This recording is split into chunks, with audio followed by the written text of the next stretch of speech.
555वां प्रकाश पर्व भी है। मैं पूरे देश को, विशेष रूप से विश्व भर में फैले हुए सिख भाई बहनों को इस अवसर पर बधाई देता हूं। आज पूरा देश जनजातीय गौरव दिवस भी मना रहा है।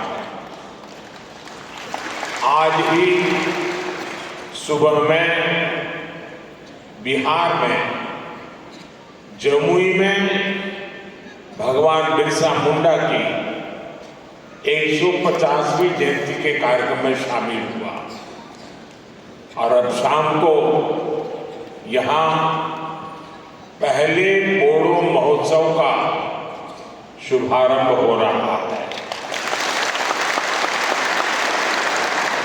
फर्स्ट बोडोलैंड फेस्टिवल में असम समेत देश के अलग अलग राज्यों से बोडो समुदाय के लोग आए हैं। शांति के, संस्कृति के, समृद्धि के नए भविष्य का उत्सव मनाने के लिए जुटे सभी बोडो साथियों का मैं यहां अभिनंदन करता हूं।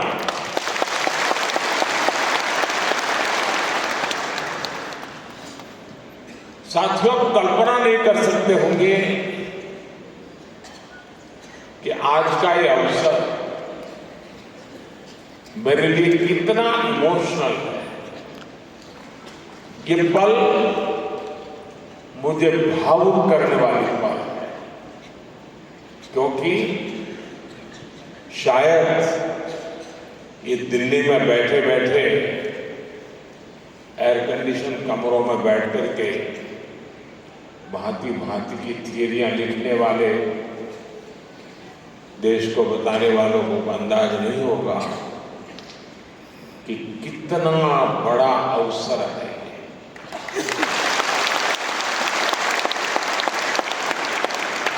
50 साल का रक्तपात,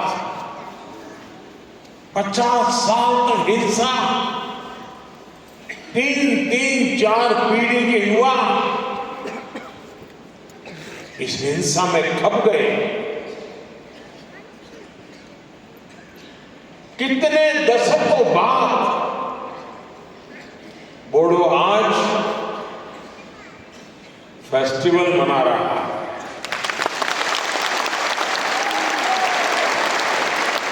और रणचंडी नृत्य ये अपने आप में बोडो के सामर्थ्य को भी परिचित करवाता है।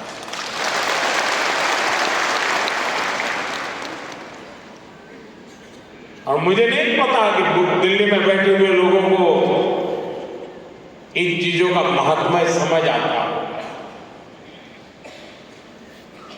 और ये ऐसे ही नहीं हुआ। बड़े धैर्य के साथ एक एक गांठ को उकेलते उसको ठीक करते करते करते आज आप सबने एक नया इतिहास रच दिया है।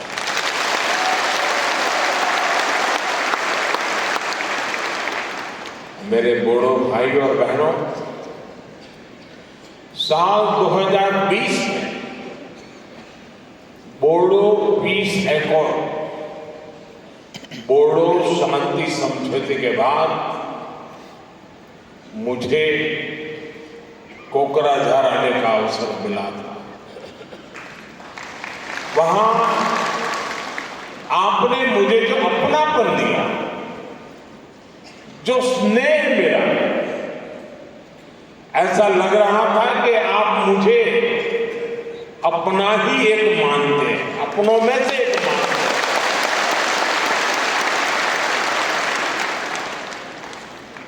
वो पल मुझे हमेशा याद रहेगी। लेकिन उससे ज्यादा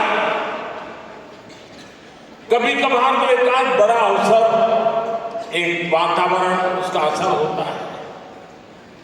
लेकिन यहां ऐसा नहीं होगा। आज 4 साल के बाद भी वही प्यार, वही उत्साह, वही अपनापन,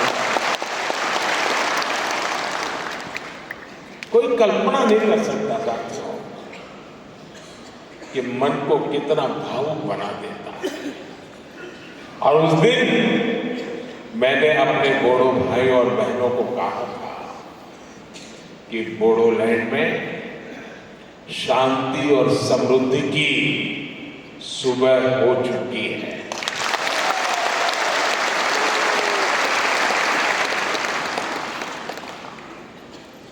और साथियों, वो मेरे सिर्फ शब्द नहीं थे।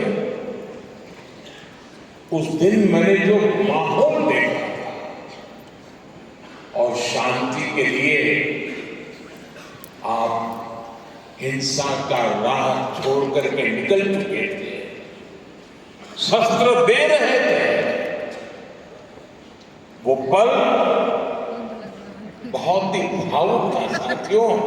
और उसी समय मेरे भीतर एक मेरे अंदर से आवाज आई थी कि अब मेरे बोडोलैंड में समृद्धि की सुबह हो चुकी है।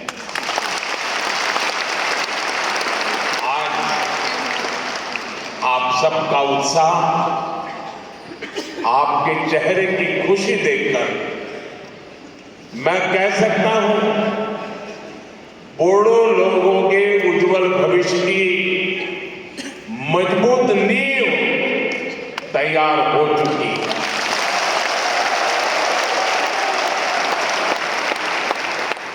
पिछले 4 वर्षों में बोडोलैंड में हुई प्रगति बहुत ही महत्वपूर्ण है। शांति समझौते के बाद बोडोलैंड ने विकास की नई लहर देखी। आज जब मैं बोडो पीस एकॉर्ड के फायदे देखता हूं, आप लोगों के जीवन पर इसका प्रभाव देखता हूं, तो इतनी मन को तसल्ली मिलती, इतना मन को खुशी होती है साथियों, आप कल्पना नहीं कर सकते। आप पल भर सोचिए, कोई मां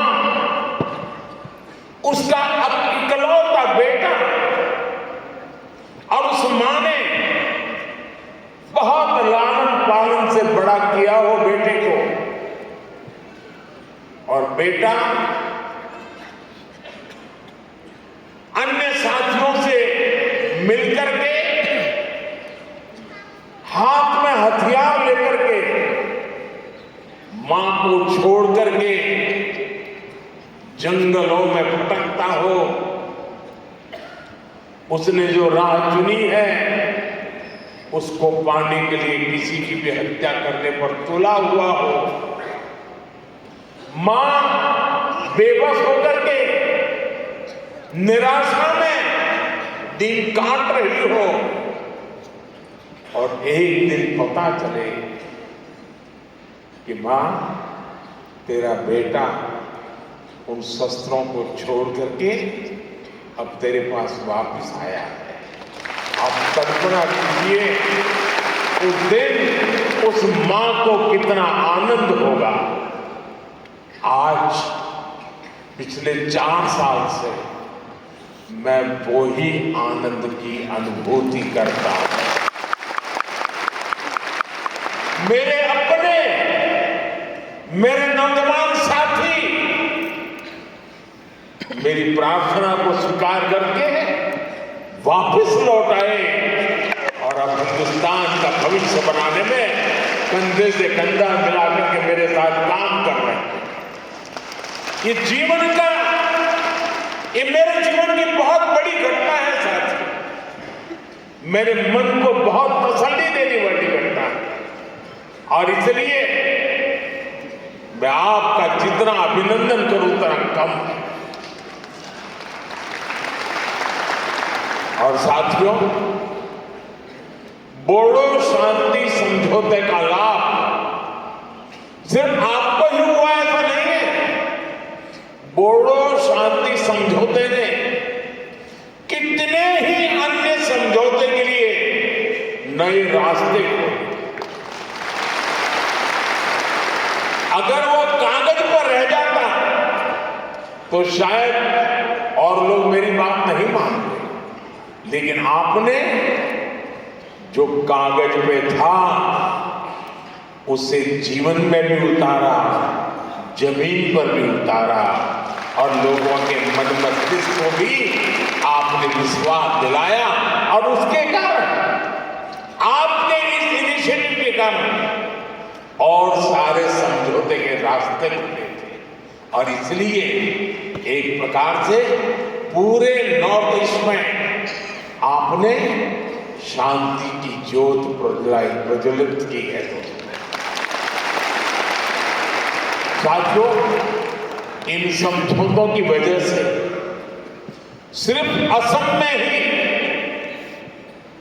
ये आंकड़ा मैं फिर कहूंगा, दिल्ली में बैठे बैठे मानहरियों को पता नहीं होगा, सिर्फ असम में ही 10,000 से ज्यादा युवाओं ने हथियार छोड़ा, हिंसा का रास्ता छोड़ा, ये विकास की मुख्य धारा में वापस लौटे।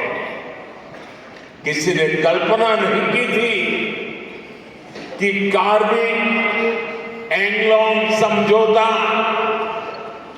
ब्रू रियांग समझौता, एलएलएफटी त्रिपुरा समझौता, ये सारी बातें एक दिन सच्चाई बन जाएगा। और ये आप सबके सहयोग के कारण ये सब संभव हुआ है साथ। और इसलिए एक प्रकार से मैं आज पूरा देश जब जनजातीय गौरव दिवस मना रहा है, तब जब आज भगवान बिरसा मुंडा की जयंती है, तब मैं आज यहां पर आप सबको थैंक यू कहने के लिए आया, धन्यवाद कहने के लिए आया, आपके परिवारजनों को प्रणाम करने के लिए आया।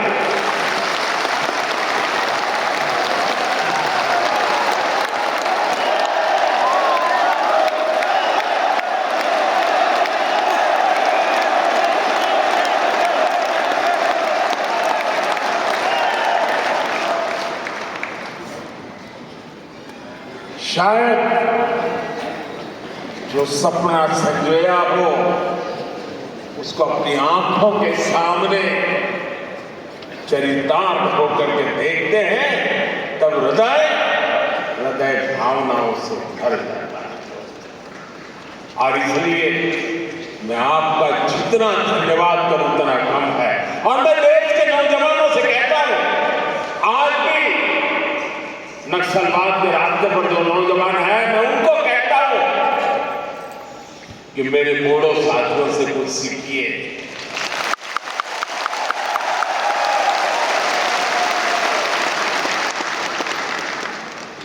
बंदूक को छोड़िए, बम बंदूक पिस्तौल का रास्ता कभी भी परिणाम नहीं आता है। परिणाम बोडो ने जो दिखाया है वो ही रास्ता ला रहा है। साथियों, विश्वास की जिस पूंजी को लेकर मैं आपके पास आया, आप सबने मेरे उस विश्वास का मान रखा, मेरे शब्दों की इज्जत की और मेरे शब्दों की आपने इतनी ताकत बढ़ा दी है, वो सदियों तक पत्थर की लकीर बन गया।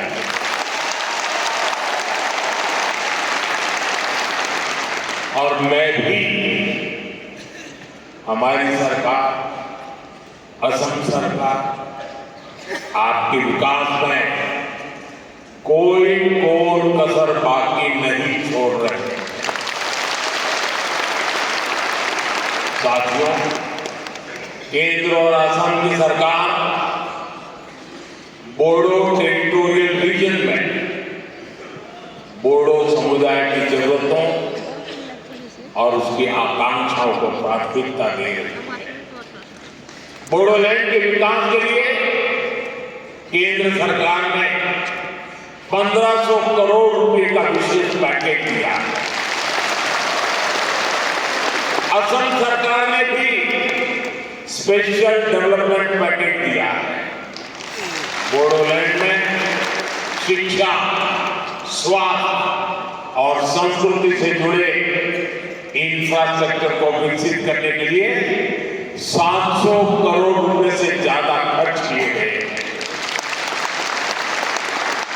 हमने हिंसा छोड़ मुख्य धारा में लौटे लोगों के प्रति पूरी संवेदनशीलता से निर्णय लिए।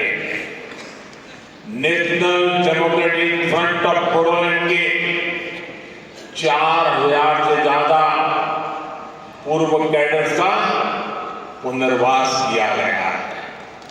कितने युवाओं को असम पुलिस में नौकरी दी गई। बोडो संघर्ष से प्रभावित प्रत्येक परिवार को असम सरकार ने 5 लाख रुपए की मदद भी पहुंचाई। आपको जानकर खुशी होगी कि बोडोलैंड के विकास के लिए असम सरकार हर साल 800 करोड़ रुपए से ज्यादा खर्च कर रही है। साथियों, किसी भी क्षेत्र के विकास के लिए जरूरी है कि वहां के युवाओं को, वहां की महिलाओं का स्किल डेवलपमेंट भी हो और उन्हें अपना काम करने के भी पूरे मौके मिले। जब हिंसा रुकी तो बोडोलैंड में विकास का वटवृक्ष लगाना बहुत जरूरी था और यही भावना सीड मिशन का आधार बना। सीड मिशन यानी स्किलिंग, एंटरप्रेन्योरशिप और एम्प्लॉयमेंट डेवलपमेंट के माध्यम से नौजवानों का कल्याण। इसका बहुत बड़ा फायदा बोडो युवाओं को हो रहा है। साथियों, मुझे खुशी है कि कुछ साल पहले जो युवा बंदूक थामे हुए अब वो स्पोर्ट्स के क्षेत्र में आगे बढ़ रहे हैं। कोकराझार में डुरंड कप के 2 एडिशन होना, बांग्लादेश, नेपाल और भूटान की टीमों का आना अपने आप में ऐतिहासिक है।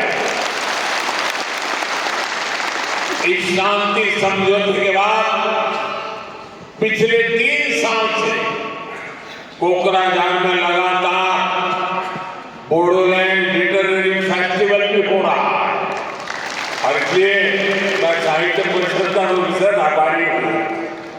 ये बोडो साहित्य की बहुत बड़ी सेवा का काम हुआ है। आज ही बोडो साहित्य सभा का तो 73वां स्थापना दिवस भी है। ये बोडो लिटरेचर और बोडो भाषा के उत्सव का दिन भी है।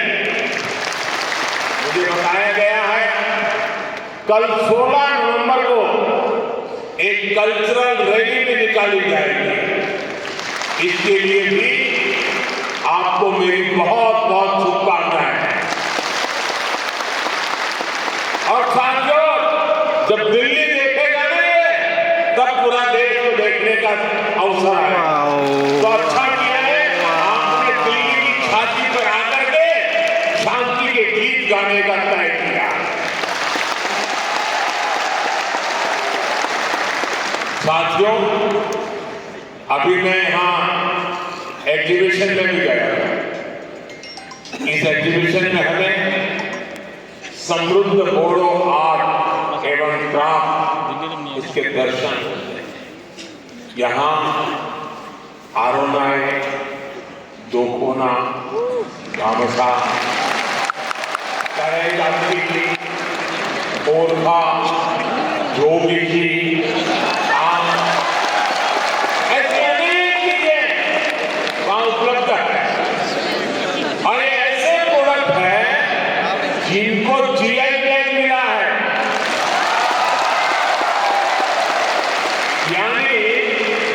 दुनिया में ये प्रोडक्ट कहीं भी जाए, इनकी पहचान बोडोलैंड से, बोडो संस्कृति से ही जुड़ी रहेगी। और सेरिकल्चर तो हमेशा से बोडो संस्कृति का अहम हिस्सा रहा है। इसलिए हमारी सरकार बोडोलैंड सेरिकल्चर मिशन चला रही है। हर बोडो परिवार में बुनाई की भी परंपरा रही है। बोडोलैंड हैंडलूम मिशन के माध्यम से भी बोडो समुदाय की सांस्कृतिक विरासत को बढ़ावा देने का प्रयास किया है।